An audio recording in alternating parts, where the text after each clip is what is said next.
So here is the new process for using Reaper to record services at Revive Wesleyan. I've gone through and kind of streamlined some of the settings in Reaper to save some steps and to streamline the folder hierarchy for where it records to.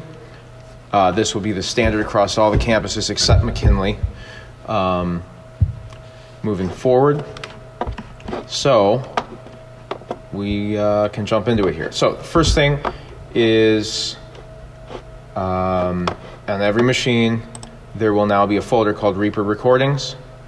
Everything for your audio recordings will go into there. You will not have to manually do that. It is set up to default record to that folder, so you will not need to do that yourself. When you are all done with the service recording, you can go into this folder.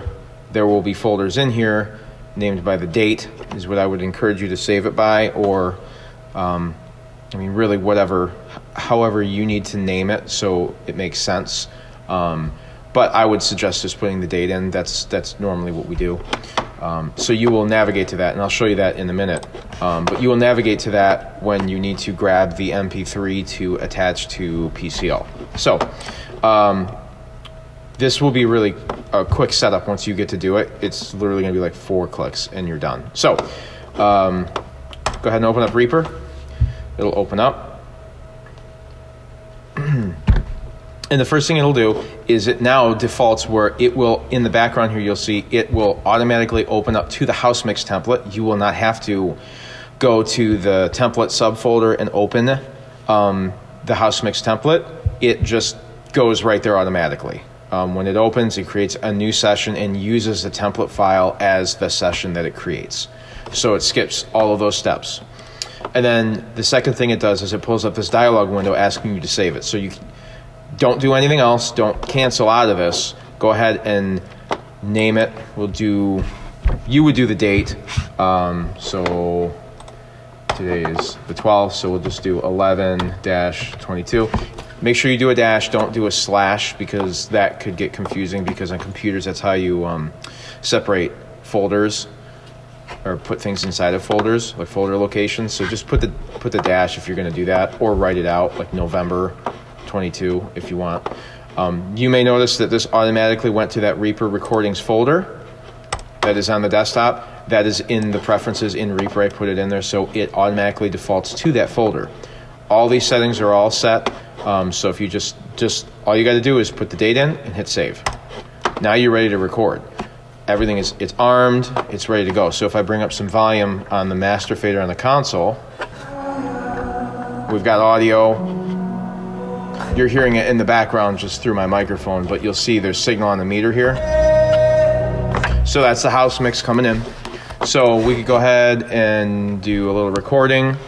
So you can just hit the record button here, or Command R also will start it recording. So we can go and do this. Cool. Spacebar to stop it. So we have our audio recording like we normally do. We don't need to do anything to this. We don't need to process it at all. You may notice if I go to the effects, there's no effects on this channel. There's no compression, EQ, nothing. We don't need to do any of that because Dan will do it all in post before he uploads it to the website. And there's also a normalized function that I'll show you in a second, I'll show you in a second. So anyway, we have our audio. I would just suggest doing just a quick save because we recorded it. Now it's saved. And then we can go to render it out. So you can either go to File, Render, or the shortcut is Command-Alt-R, and that brings it up as well. Now in here, literally you don't need to change anything. The directory is blank. That's okay, because Reaper is set to save this render in the folder where you created the project file. So in this case, if we go to Reaper Recordings and the date, now you'll see it has the project file and the raw audio file. This is all normal like it had been. But if we go here, when we hit render, if you see file name, it says /renders/SC, because I'm at South Creek, dash $ date and time. So what it's going to do is create a renders folder, name it SC dash, and then there will be a dollar with this $ date and time. What that is called a wildcard. So basically it will pull the date and the time for the computer itself and put that in the naming structure. So what will effectively happen is it'll auto name it, so you don't ever have to do that. It will automatically put the date and time in there, and then the location of your campus. So it'll create a folder over here, renders, and then your file name for your MP3. So when you go to attach it to PCO, you can just drag it out of here right into the browser like you normally do. So workflow-wise, you open this, hit render, and it's done. It's that easy.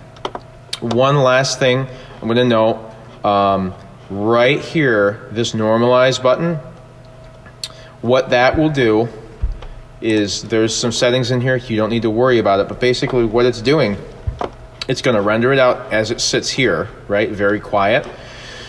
Once it renders it, it will go through and analyze it, and it will bring the loudest point in this recording to your 0 mark. It's called normalizing. So basically it will take the peak, bring it to 0, and so the loudest point will be right at 0 right before it clips. So then when Dan gets it, he doesn't have to go through and normalize it. And so this is just it's a new feature in this latest version of Reaper. So it basically just takes whatever you render out and just brings it the loudest point to 0. So then we don't have to obliterate it with compression like we had been doing. It will just bring it to 0, and then Dan can add a little compression later if he needs to. But it will be a very usable volume level without smashing it with compression. So, and all this is preset, so you don't have to touch any of it. So we'll just go through and hit render one file. You see it rendered it. It went really quick because it's a short file. The longer ones, what you'll see is it'll render it out, and then it'll go back again, and it'll analyze and normalize it. But as you can see, this is much louder. You can actually see here where it says norm. That's for normalize. It brought it up 31 decibels, and it brought your peak to 0, and it didn't clip at all. And then you can see the file name right here, South Creek dash 2022 11/29, so November 29th 2022 is 10:47, and it put the seconds in there.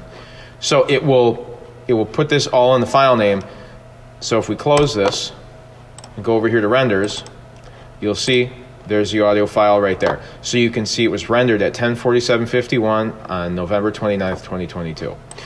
And so if we were to drag this in here, we could actually see, we could kind of compare, that's what we started with, and that's where it normalized and brought it up to. So it's a very, very slick little feature that it put it in there. So yeah, that's it. You just take the MP3 then and drag it into PCO like you've been doing, and you're done. And everything then, you can close this. You may ask you to save it. Go ahead and save it if you want. And then all the recordings will automatically populate in here. So you'll have a whole bunch of dates, or if you name it, if it's a funeral or a wedding or so on. And then if you go in here, you'll have all of your information all organized into a folder.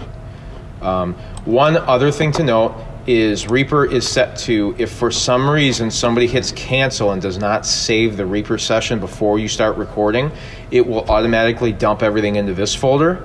So if you are in a hurry and you just start recording and you hit the cancel button instead of naming it and saving it, and you get to the end of the service, it's going to be in here.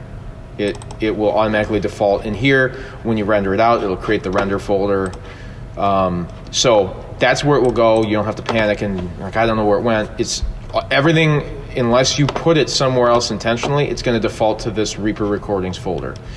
So hopefully that helps you and kind of streamlines the workflow process. If there are any questions, let me know. Hopefully this helps a little bit though. So thanks.